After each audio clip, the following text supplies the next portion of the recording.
Well, listen, fellas, I don't have to tell you guys. Obviously, they're Uh-oh. Uh-oh. Are you gonna Nothing confess your outrageous love for here. me right now? 'Cause I'm ready. right now. Ready for it. Is it happening? Okay.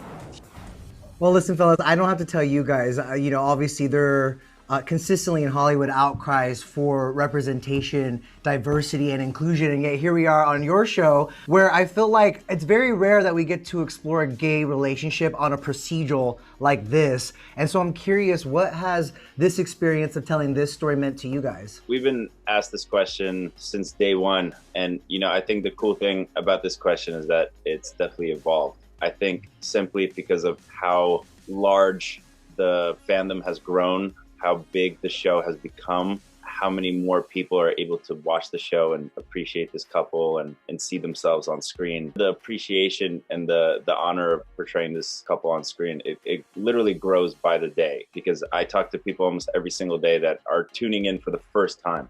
And I sort of forget that like people are going to watch the show for the first time like right now. Mm-hmm. And it's just a constant wave of new viewers, of new people that appreciate this, of people that really needed this. Has it at any point felt like a daunting task or a responsibility to tell this story? I mean, absolutely. Because essentially what we're doing, we're creating conversations, right? Mm-hmm. By having both Carlos and TK be a couple on a network primetime television, in a Ryan Murphy show, with a decent level of popularity and fandom, it's kind of, it's a little bit impossible not to gain traction. And that's something that I'm extremely grateful for. I think our purpose, my purpose at least, is to portray this couple with as much humanity as possible.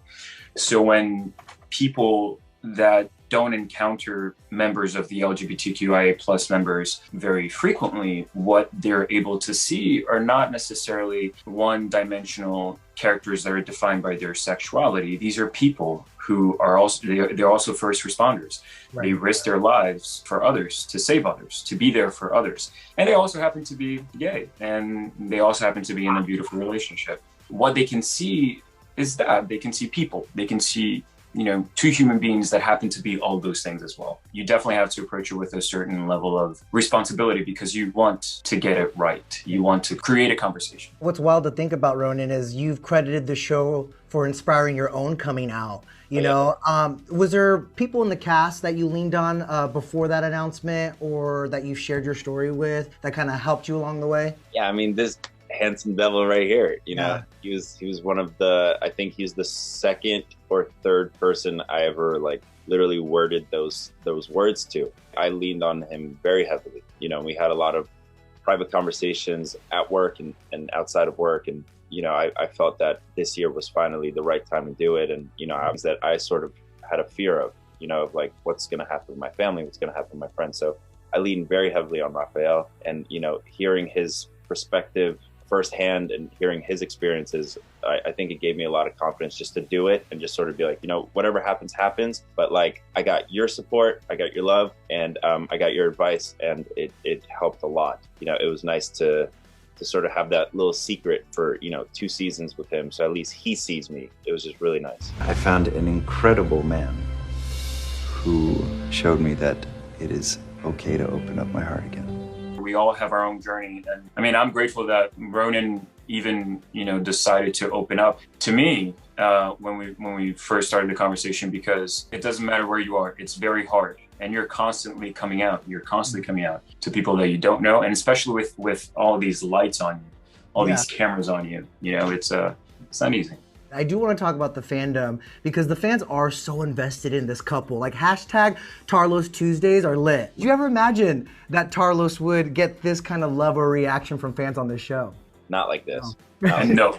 No. I'd be lying if I said yeah. No, not like this. I thought, there'd be pockets of people that, appreciate it and love it, and it's a hot relationship. But I think what I'm very pleased is that people are tuning in and connecting to the emotional and the humanity side of these two people. Not just like, oh, it's two hot dudes making out, That's very surface. And I think it's the heart and the soul of Carlos and TK that people are really connecting to and tuning in every single moment. Rafael, how do you feel about all this attention? I'm a little bit of an introvert, so sometimes it can get overwhelming. Overwhelming, yeah. The thing that I have to remember that and I actively choose to do this is that at the end of the day, this is not about me. This is not about Rafael. This is about a different sort of conversation that we need to be having. If it's this many people rewatching clips of two people that happen to be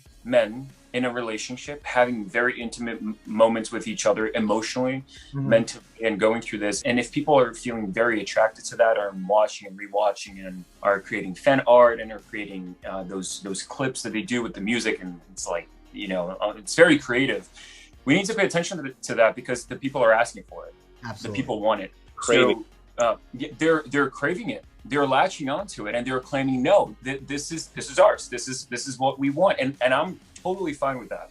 You know, we talk about representation and inclusivity, but it's the epitome of that. You know, people feel, you know, in many ways, people that look like us, that think like us, that speak like us, or not, they see themselves in Carlos and TK. And so, I mean, I feel extremely grateful, but at the same time, I'm just like, oh, right, we need to be doing a lot more of this. How would you guys describe your relationship off screen? You're not in production for season 3 yet, right? And I think you guys are on opposite sides of the coast. Do you miss each other? Well, I came here for a week. You know, it's fine. The relationship is fine. I think he's seen enough of me for 1 year. He's like, I need a summer break. Of course I miss him, man. We always have an incredible time. There's never a dull moment when we're on screen and off screen. So come back very soon. I'm coming back, don't worry. I feel like with any on-screen couple, it could be two men, it could be a man and a woman, people get so invested in these shows that they want the actors in real life to get together. What do you say to those fans who ship you two in real life? Here's the way I take it. Right? Are you going to confess your love for me right now? I'm ready. Right now? I'm ready for it. Is it happening? Okay. I choose to take it a deeper route. I see it as, you know, sometimes they have a really hard time disassociating character from actor. And that informs me that a lot of people, the way that they view the world and the way that they educate themselves are through television. This is why representation does matter and inclusivity matters, because there are people that look at us and genuinely think that the people that we portray are exactly who we are in real life, right? And I've had people ask me, oh, did you always want it to be a cop? I'm like, you know, like it's, I mean, sure. I mean, I think we've all had at one point. Yeah. When they have these thoughts about personal relationships off screen, I think just having the awareness that at the end of the day, we're also people, you know, and there is a difference. This is why it's so much fun to go on set, because we also get to step off set, right? We get to reset and get to play around, but you know, it's a different reality. We're not going to hear about any like Ross and Rachel flirting in 20 years at the cast reunion. That's not going to happen. I'm always flirting with Rafa. I mean, that's not news, so. You don't need to wait 20 years. What do you guys know about the upcoming season? And also, where do you hope to see your respective characters go? I mean, I can reveal that the writer's room is very much open. There's already some insane storylines percolating. Do you see at all? Do you get to have any input, especially going to this 3rd season, on how this relationship is portrayed?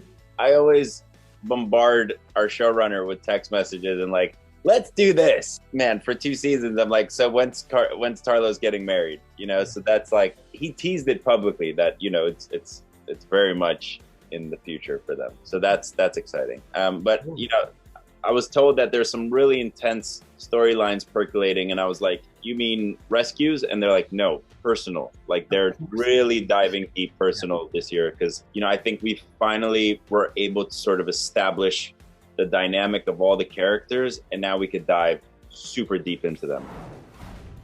We're at the end of Pride Month. What does Pride mean to you? And also, do you remember your first Pride? This is my first Pride being out, but you know, I used to always go to the Pride parades in New York. That's where I'm from, and I just secretly felt so at home. You know, Pride now for me, it means so much now, you know, especially with like really connecting with the community and talking to people from the community from all over the world. I think we can't forget the people that paved the way. It's something that we should be proud of, and continuing the conversation and continuing, you know, this amazing journey that we're on. And I think it's a sense of respect for everyone that has quite literally died for their cause to be themselves. People that were at the very forefront of the marches, of the chaos, the good trouble, you know, were queer people of color, were trans women of color. And I think pride means getting a lot more microphones and passing on the microphone to them. It means respecting everyone that came before, celebrating them, celebrating the now, but also celebrate everything that we want to be.